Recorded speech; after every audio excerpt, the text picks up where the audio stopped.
नमस्कार दोस्तों, मैं रजनीश कुमार आप सभी का बहुत बहुत स्वागत करता हूं आपके अपने YouTube channel Rajneesh Ramesh official पर। भाइयों, आज की वीडियो में बात करने वाले हैं लोकसभा क्षेत्र गौतम बुद्ध नगर के बारे में। लोकसभा क्षेत्र गौतम बुद्ध नगर का इतिहास ज्यादा पुराना नहीं है, क्योंकि 2008 में प्रशिमन के बाद पहली बार लोकसभा क्षेत्र गौतम बुद्ध नगर का गठन हुआ और पहली बार यहाँ पर 2009 में चुनाव हुआ। 2009 में गौतम बुद्ध नगर सीट पर बीएसपी पार्टी का परचम लहराया और उनके प्रत्याशी ने यहाँ से जीत दर्ज की। उसके बाद 2014 और 2019 में यहाँ से भारतीय जनता पार्टी के प्रत्याशी महेश शर्मा लगातार 2 बार से सांसद हैं और भारतीय जनता पार्टी ने तीसरी बार उन पर विश्वास जताते हुए अपना कैंडिडेट घोषित किया हुआ है 2024 के लिए। वहीं बात करें India alliance, Samajwadi party Congress India alliance के तहत ये सीट समाजवादी पार्टी के लिए है और यहाँ से समाजवादी पार्टी के उम्मीदवार हैं महेंद्र नागर। वहीं बात करूं बीएसपी पार्टी की, तो बीएसपी पार्टी ने यहाँ से राजेंद्र सोलंकी को अपना उम्मीदवार घोषित किया हुआ है। भाइयों, बात करें लोकसभा क्षेत्र गाजियाबाद के बारे में तो हम समझने की कोशिश करते हैं। पहले 2022 में जब विधानसभा के चुनाव हुए थे तो लोकसभा क्षेत्र गौतम बुद्ध नगर के अंतर्गत आने वाली विधानसभाओं पर किस पार्टी को कितना वोट मिला था।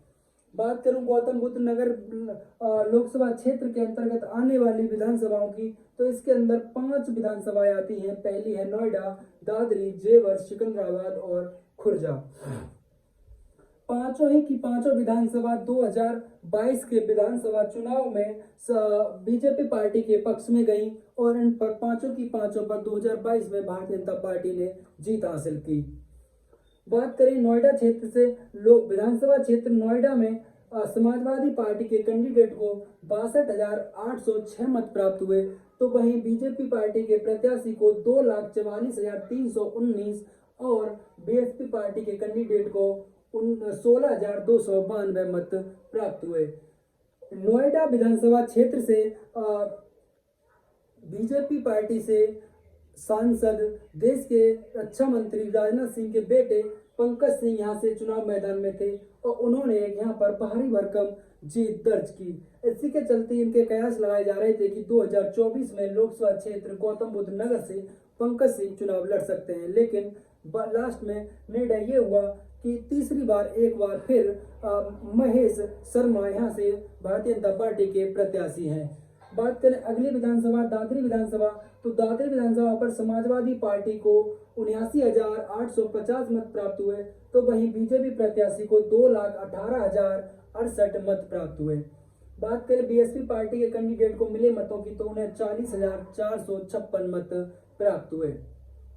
जैसा कि भाइयों हम जानते हैं कि 2022 में समाजवादी पार्टी और आरएलडी का गठबंधन था, तो 2022 में समाजवादी पार्टी और आरएलडी गठबंधन के तहत जेवर विधानसभा की सीट आरएलडी पार्टी के लिए छोड़ी गई थी, तो यहाँ पर आरएलडी के उम्मीदवार चुनाव मैदान में थे, तो उन्होंने यहाँ से 60,890 मत प्राप्त किए। वहीं बात करें बीजेपी पार्टी के प्रत्याशी की, तो उन्हें 1,17,205 मत प्राप्त हुए। बीएसपी पार्टी के कैंडिडेट को महज 45,256 मत प्राप्त हुए। अगली विधानसभा सिकंदराबाद से समाजवादी पार्टी के कैंडिडेट को 96,604 मत प्राप्त हुए, तो वहीं भारतीय जनता पार्टी के प्रत्याशी को 1,25,644 मत प्राप्त हुए।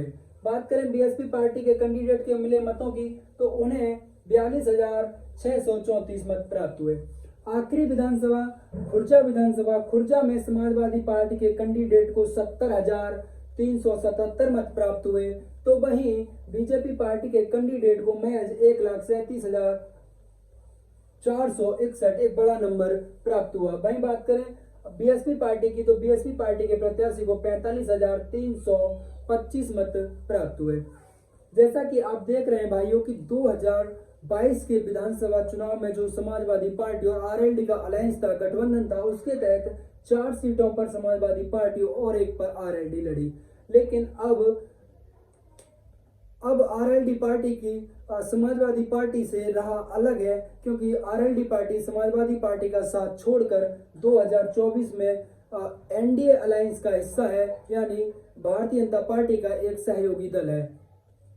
तो इन पांचों विधानसभाओं पर जो इन दोनों पार्टियों ने वोट पांचों विधानसभा पाया था, उसे अगर हम जोड़ें तो 3,70,227 मत हम पाते हैं कि समाजवादी पार्टी और उस समय की अलायंस में आरएलडी पार्टी को प्राप्त हुआ।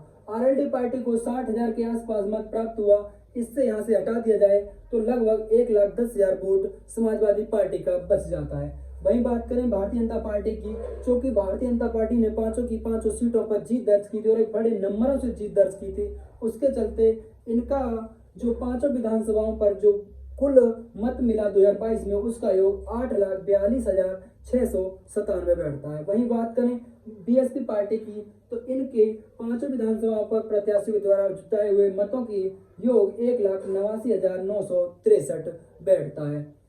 भाइयों, अगर यहाँ से देखा जाए तो समाजवादी पार्टी भारतीय जनता पार्टी के मुकाबले 2022 में बहुत पीछे थी, बहुत पीछे थी, क्योंकि जहां इन्हें 3 लाख मत मिला, वहीं ये 8.5 लाख मतों के आसपास थे, लगभग इनसे 3 गुने के आसपास थे।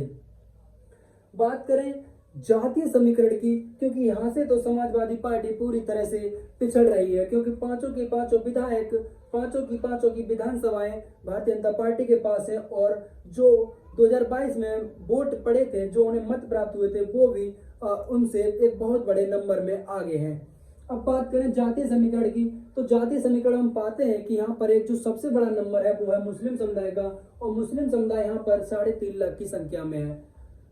वहीं बात करें एससी समुदाय की, तो एससी समुदाय के मतदाताओं की संख्या 3 लाख है। भाइयों, ये मैं मतदाताओं की संख्या लिखता हूँ, कई बार मेरे भाई मुझे कमेंट करते हैं कि आप संख्या बहुत कम लिख देते हो। भैया, ये जनसंख्या नहीं, मतों की संख्या है। जनसंख्या अलग होती है और मतों की संख्या अलग होती है, क्योंकि मेरे परिवार में 7 लोग हैं और 7 में से हम 4 लोग अपने मत का प्रयोग कर सकते हैं। तो उसी तरह ये मतों की संख्या है, जनसंख्या ना समझे इसको। बात करें ब्राह्मण समुदाय की, तो ब्राह्मण समुदाय के मतदाताओं की संख्या 2.5 लाख है, और वहीं वैश्य समुदाय के भी 2.5 लाख मतदाता लोकसभा क्षेत्र गौतम बुद्ध नगर के अंतर्गत हैं। वहीं बात करें गुर्जर समुदाय की, तो गुर्जर समुदाय 2,20,000 की संख्या में। वहीं अगला समाज ठाकुर मतदाता लगभग 3.5 लाख की संख्या में।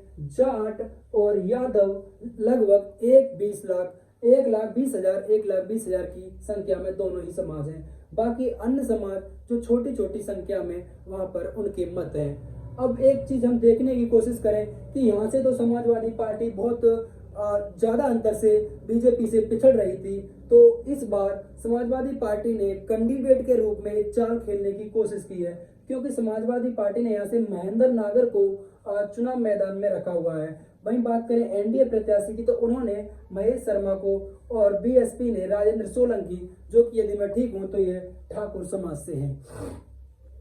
अब हम समझने की कोशिश करते हैं कि तीनों की तीनों पार्टियों ने यहाँ पर जाति समीकरण को किस तरह साधने की कोशिश की है। हम पाते हैं कि समाजवादी पार्टी का कोर वोट बैंक यादव और मुस्लिम है, इसमें कोई छिपी हुई बात नहीं है, क्योंकि यूपी के चुनाव में जाति एक बहुत बड़ा फैक्टर होती है।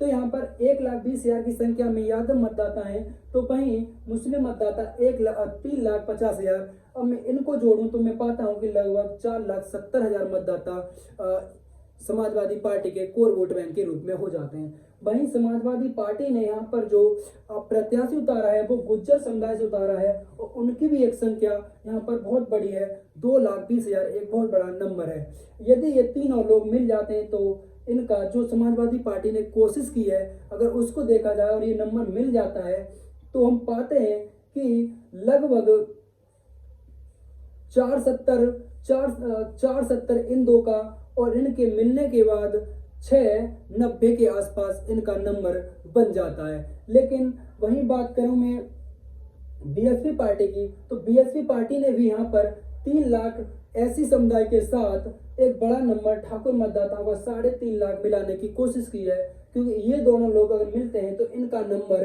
3.5 लाख और 3 लाख लगभग 6.5 लाख हो जाता है। अब बात करें बीजेपी पार्टी की, तो बीजेपी पार्टी का प्रेजेंट टाइम में बात की जाए तो ब्राह्मण मतदाता, वैश्य मतदाता, ठाकुर मतदाता और लोधी मतदाता, और इसी तरह से अन्य कई जातियां हैं, जैसे कि आप पूर्वांचल में जाएंगे तो निषाद और और भी इनकी छोटी छोटी जातियां जो इन्हें सपोर्ट करती हैं, इनका कोर वोट बैंक बन चुकी हैं। यहाँ पर अगर बात की जाए तो ब्राह्मण, बैश्य और ठाकुर बीजेपी पार्टी का कोर वोट बैंक है। लेकिन एक सूचना जो बहुत ही तेजी से इंटरनेट पर वायरल हुई थी कि पहले फेज के चुनाव मतदान से पहले ही ठाकुर समाज के लोगों ने, छत्तीस समाज, राजपूत समाज के लोगों ने कस्में खाई थी। उनकी वीडियो बहुत वायरल हुई थी कि वो भारतीय जनता पार्टी से खासा नाराज थे और उस नाराजगी की वजह थी कि पश्चिमी उत्तर प्रदेश में भारतीय जनता पार्टी के द्वारा किसी भी ठाकुर समाज के व्यक्ति को, राजपूत समाज के व्यक्ति को, क्षत्रिय समाज के व्यक्ति को टिकट नहीं दिया गया था। तो इसके चलते इनकी कई वीडियो वायरल हुई थी जहां ये लोग हाथ उठाकर शपथ ले रहे थे। तो उसी का फायदा उठाते हुए बीएसपी पार्टी ने यहाँ से राजेंद्र सोलंकी, जो यदि मैं सही हूं तो ये ठाकुर समाज से हैं, क्योंकि मेरे कुछ दोस्त हैं जो ठाकुर समाज से हैं और वो सोलंकी लगाते हैं, तो मैं ये कह सकता हूँ कि ये राजेंद्र सोलंकी, मुझे लग रहा है कि ये ठाकुर समाज से हैं। वहीं बात करूं मैं इंडिया गठबंधन, इंडिया अलायंस से समाजवादी पार्टी के प्रत्याशी महेंद्र नागर की, तो ये गुर्जर समाज से आते हैं। और गुर्जर समाज के एक समाजवादी पार्टी में आप देखते होंगे कि अतुल प्रधान समाजवादी पार्टी में पश्चिमी उत्तर प्रदेश में गुर्जर समाज का एक बहुत बड़ा चेहरा है, क्योंकि ज़्यादातर वो समाजवादी पार्टी के फायर ब्रिगेड नेताओं में उनकी गिनती होती है और अखिलेश यादव के बहुत ही भरोसे के नेता हैं।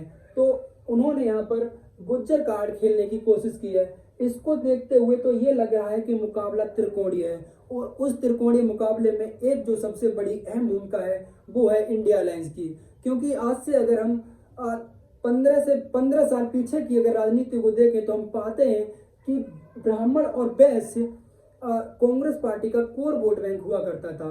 लेकिन मौजूदा स्थिति में उत्तर प्रदेश में कांग्रेस पार्टी अपने अस्तित्व की लड़ाई लड़ रही है, लेकिन वो अलायंस में है और राहुल गांधी जी, कांग्रेस पार्टी ने भी एक बहुत बड़ी मेहनत की है।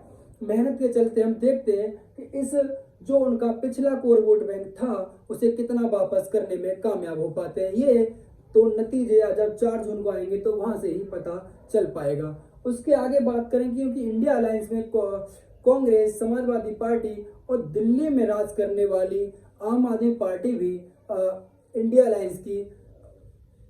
अलायंस में है। और इंडिया अलायंस में रहते हुए आम आदमी पार्टी के नेता संजय सिंह लखनऊ आए थे, तो उन्होंने समाजवादी पार्टी के मुखिया श्री अखिलेश यादव जी से बातचीत की थी, एक प्रेस कॉन्फ्रेंस की थी।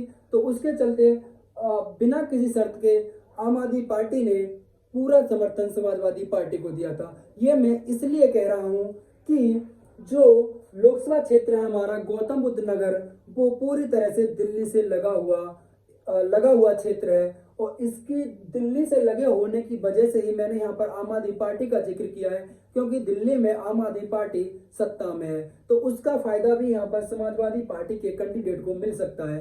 दो बार यहाँ से 2014 और 2019 में भारतीय जनता पार्टी के प्रत्याशी महेश शर्मा जीत दर्ज कर चुके हैं और 2009 में ये सीट बीएसपी के पास थी। लेकिन यहाँ से जो गठजोड़ बना है, अगर सब कुछ ठीक रहता है तो ये सीट इस बार कुछ अलग ही नतीजे देगी, क्योंकि जो जाति कार्ड खेलने की कोशिश की है, जो यहाँ पर प्रचार प्रसार किया जा रहा है और जो लोगों की भावनाएं बदल रही हैं, क्योंकि एक ये बहुत बड़ा नंबर है जाट समुदाय भी खासा बीजेपी से नाराजगी में है अभी। तो ये तो नतीजा ही बताएंगे गौतम बुद्ध नगर की जनता ने किसे अपना नेता चुना है, किसका परचम यहाँ पर फहराता है। अभी के लिए मैं अगर कहूँ तो ये कह सकता हूँ कि यहाँ पर मुकाबला त्रिकोणीय है और हार जीत किसी की भी हो, मुकाबला बहुत नजदीकी और बहुत टक्कर का है। तो भाइयों, ये थी हमारे द्वारा जुटाई जानकारी लोकसभा क्षेत्र गौतम बुद्ध नगर के बारे में। जानकारी आपको कैसी लगी? अगर जानकारी पसंद आए तो वीडियो को लाइक करना। अपना कोई सवाल है मुझ तक भेजने के लिए आपके लिए कमेंट बॉक्स खुला हुआ है, आप उसमें टाइप कर सकते हैं, मैं आपका उत्तर जरूर दूंगा। और भाइयों, एक आपसे निवेदन रहेगा कि अपने भाई को सपोर्ट करने के लिए चैनल को सब्सक्राइब कर लें, बेल आइकन ऑन कर लें और अपने जानने पहचाने भाई बंधु छोटे बड़े जितने भी हैं उनमें इस वीडियो को ज़्यादा से ज़्यादा शेयर करें। तो मिलते हैं अगले वीडियो में, तब तक के लिए जय हिंद, जय भारत।